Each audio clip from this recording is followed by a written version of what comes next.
everyone, this is Warhawk Beyond 2040 and welcome to another edition of the comic book review series. And today I am going to be talking about issue 6 of Batman 89.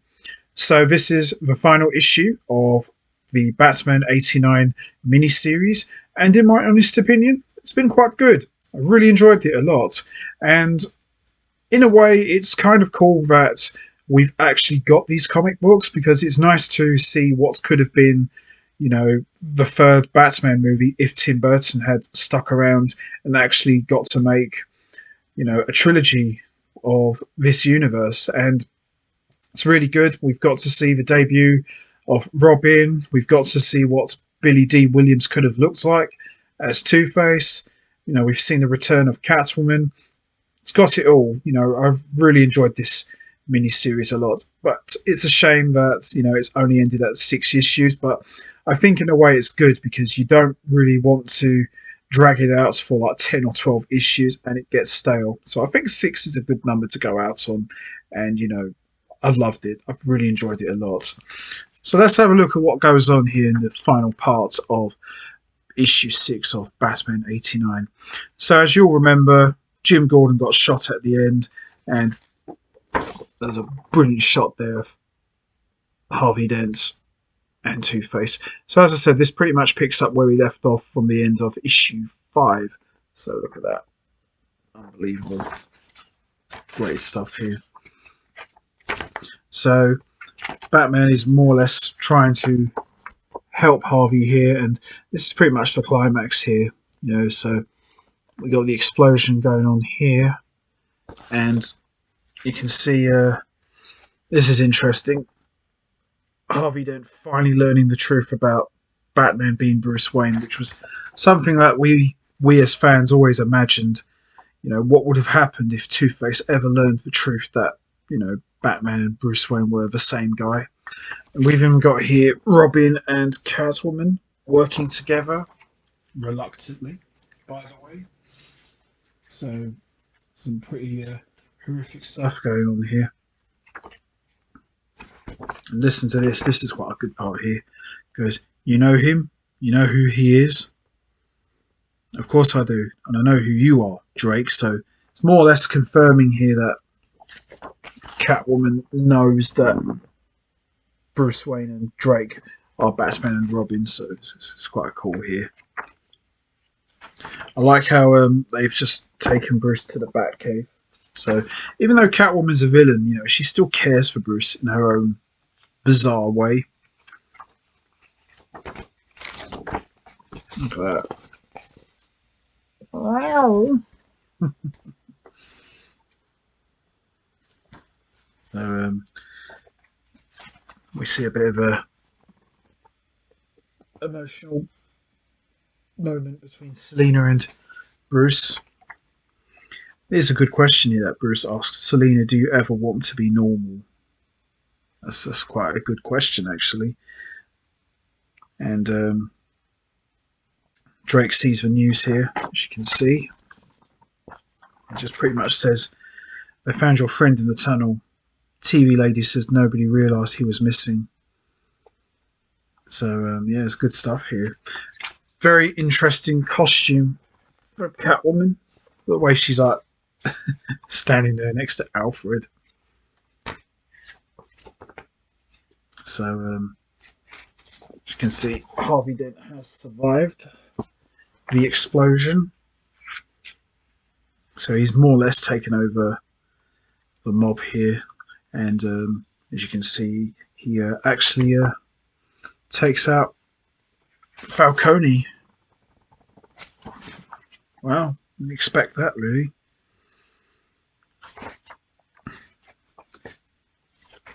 So Drake and Two-Face meet each other. I like how Drake doesn't care. He just pretty much, you know, says to Two-Face here, Mr. Dent, when I get through with you, the ugly side's going to be the pretty side. Oh boy. Woohoo! So now is the confrontation between Bruce Wayne and Two-Face. And I like this shot here.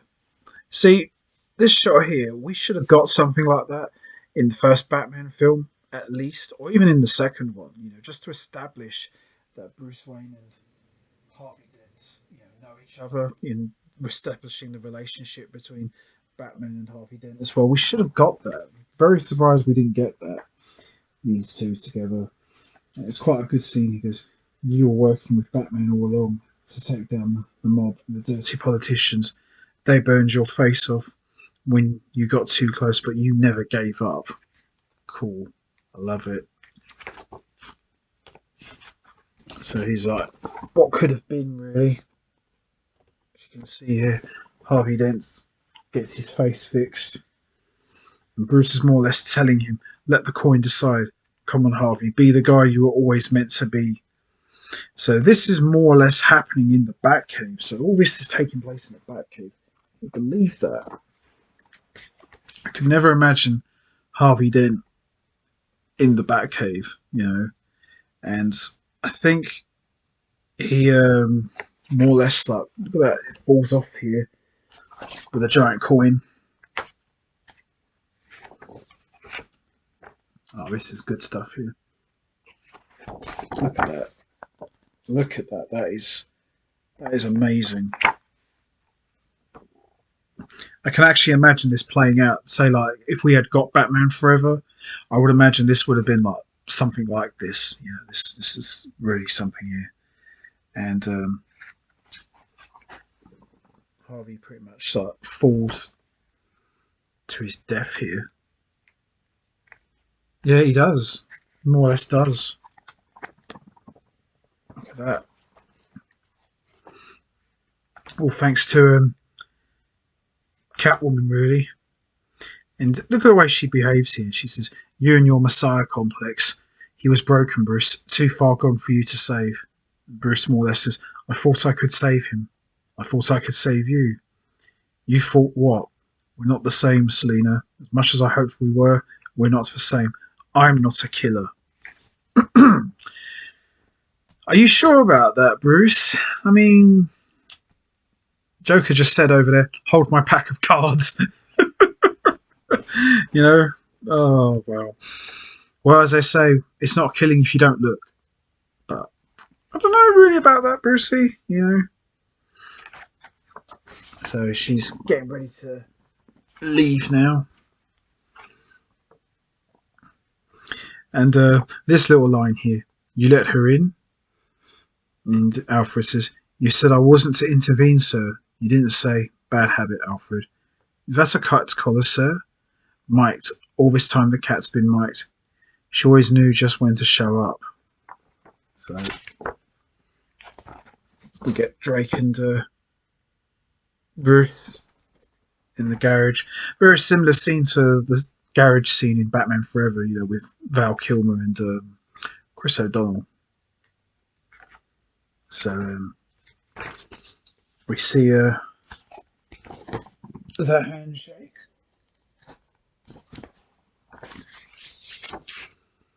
So you hear Drake say, more or less, like, "Thank you, Mr. Wayne." He goes, "No, Bruce." And he pretty much says to him, "Hey, Drake, what am I calling you these days?" "Well, you're a bat guy, I'm a bird guy, so I'm thinking the Avenging Eagle." So the Avenging Eagle, because it's not final, I'm still deciding. I'll keep you posted. So long, Bruce. So it's kind of like a one and done sort of thing, but hoping it's not the last time. So we see Catwoman still around. And we see it's business as usual for Batman and Bruce Wayne, for that matter. And we see Bruce putting on his Playboy act. Look at that shot here. Looks just like Michael Keaton. So here's how we end it. He said, "Will you be going out tonight, sir?" And Bruce says, "Actually, I haven't decided. He flips the coin, and he sees the bat signal. So obviously that means he's going to work. So yeah, quite a decent way to end the final issue. Really, it is a shame that Harvey Dent fell to his death. It's quite interesting that a lot of the villains, especially in the Tim Burton universe, none of the villains ever survive. Even in the Joel Schumacher films, no villain ever truly survives apart from Mr. Freeze and the Riddler. And Poison Ivy as well. I'm not sure about Bane though. I don't think he survived, but yeah, it's just quite interesting that Two-Face fell to his death. And Catwoman deliberately dropped him, and all of this took place in the Batcave. So I thought that was quite a cool climax. And Drake going off and doing his own thing, but it leaves the door open for Robin to return. So I thought this was a decent way to end issue 6 of Batman 89, and hopefully we'll get some more in the near future, because I definitely would like to see for the sequel, if they do decide to do another miniseries, I'd love to see them introduce the Riddler and maybe do his likeness of Robin Williams. I think that would be amazing, in my opinion. So that's going to be it for me. I am going to wrap this up now. What was your thoughts on Batman 89 issue 6? Did you enjoy it? What was your thoughts on Two-Face falling to his death? Do you think he should have survived? Do you think they could have kept the door open for him to return? And also, what about Batman and Robin? Do you think this is a one-time deal thing? Do you think we'll see Drake again in another series if they decide to do one?